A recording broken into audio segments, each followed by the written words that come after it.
अहम खबर दें, लंदन फ्लैट्स की मिल्कियत के हवाले से सवाल। शरीफ खानदान नई दस्तावेजात पेश करेगा और शरीफ खानदान को मिलने वाली नई दस्तावेजात जियो न्यूज ने हासिल कर ली हैं। ये नई दस्तावेजात हसन नवाज, हुसैन नवाज और मरियम नवाज के वकील सलमान अकरम राजा अदालत में पेश करेंगे। नए दस्तावेज के मुताबिक हुसैन नवाज नीलसन और नेस्कोल कंपनीज के मालिक हैं। नए दस्तावेजात में जेपीसीए कॉर्पोरेट अकाउंट कंपनी की है जो नीलसन और नेस्कोल कंपनीज के इंतजामी उमूर देखती है। कंपनी ने हुसैन नवाज के बेनिफिशियल ऑनर होने के सर्टिफिकेट भी जारी किए हैं। दस्तावेज के मुताबिक मरियम नवाज नीलसन और नेस्कोल की ट्रस्टी हैं। मुत्तहिदा अरब इमारात से भी नई दस्तावेजात मंजर आम पर आ गई हैं। इनमें अहले स्टील मिल्स की फरोख्त का मुआहदा भी शामिल है।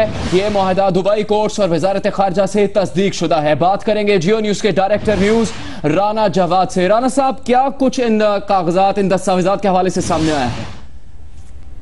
इम्पोर्टेंट हियरिंग है। आज आपने देखा कि जो सुप्रीम कोर्ट के बेंच ने वाज़ेह तौर पे कहा था कि प्राइम मिनिस्टर के ऊपर करप्शन का जीआईटी की रिपोर्ट में कोई इल्जाम नहीं है, लेकिन असल बात जिसको तलाश कर रही है कोर्ट वो ये है कि मनी ट्रेल और उसके अलावा जो सर्टिफाइड डेट डॉक्यूमेंट्स हैं जो ये साबित करते हैं कि जो शरीफ फैमिली का क्लेम था वो पेश किए जाए। तो जीआईटी की जो रिपोर्ट थी उसमें उन्होंने चैलेंज किया था 3 चीजों पे, और उन्होंने कहा था कि जो नेल्सन और नीस्कॉम के असल मालिक हैं, बेनिफिशियल ऑनर हैं, वो मरियम नवाज हैं, और उन्होंने कहा था कि उनके पास डॉक्यूमेंट जो है वो ऑथोराइज्ड है, जिसको शरीफ फैमिली ने रिजेक्ट किया था। दूसरा उनका ये क्लेम था कि गल्फ स्टील मिल जो ओरिजिन है उस मनी ट्रेल का, जो शरीफ फैमिली की बुनियाद है उनके डिफेंस की, उन्होंने जीआईटी में कहा था कि इसका कोई रिकॉर्ड मौजूद नहीं है, बल्कि इसको नलीफाई किया है दुबई की गवर्नमेंट ने, वहाँ की अथॉरिटीज ने।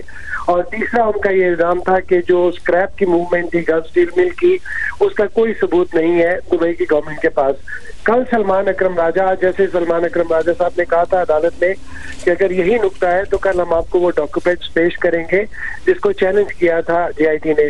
तो ये 3 डॉक्यूमेंट्स हैं जो कि इंतहाई इंपॉर्टेंट है। इनके साथ जाहिर है बाकी अटैच्ड भी है, और ये सर्टिफाइड डॉक्यूमेंट्स है। पहला डॉक्यूमेंट्स जो है वो ये सेल डीड के मुतालिक है, जो कि अली स्टील मिल जिसे 12 मिलियन दिरहम मिले थे, जो बुनियाद बनी जिसकी वजह से आगे सारी ये मनी ट्रेल शुरू होती है, उसकी सर्टिफाइड कॉपी है जो कि 1980 में रजिस्टर हुई थी, जिसको पाकिस्तान फॉरेन ऑफिस के जो वहाँ पे हाई कमीशन है उसमें भी रजिस्टर्ड है और उसकी भी स्टैम्प है। और दूसरा पॉइंट कि स्क्रैप की जो चीजें थी वो नहीं गई, वो शारजा पोर्ट की बिल ऑफ एंट्री जितनी तमाम उसकी लीगल डॉक्यूमेंटेशन है वो पेश करेंगे सलमान अकरम राजा। और सबसे इम्पोर्टेंट पॉइंट जो है इसके अंदर कि मरियम नवाज साहिबा जो है वो बेनिफिशियल ओनर है, जो जीआईटी का क्लेम था उसके लिए हुसैन नवाज के वकील जो है वो पेश कर रहे हैं। जेपीसीए फर्म जो है उसकी सर्टिफाइड कॉपी, जो कि ब्रिटिश वर्जिन आइलैंड में एक रजिस्टर्ड अकाउंटेंट फर्म है, जो ये कह रही है कि 2014 में उनके पास ये नेल्सन और नेस्कॉम के अख्तियार आया था और उसको हुसैन नवाज ने डील किया था सारा, मरियम से उनकी कभी मुलाकात नहीं हुई।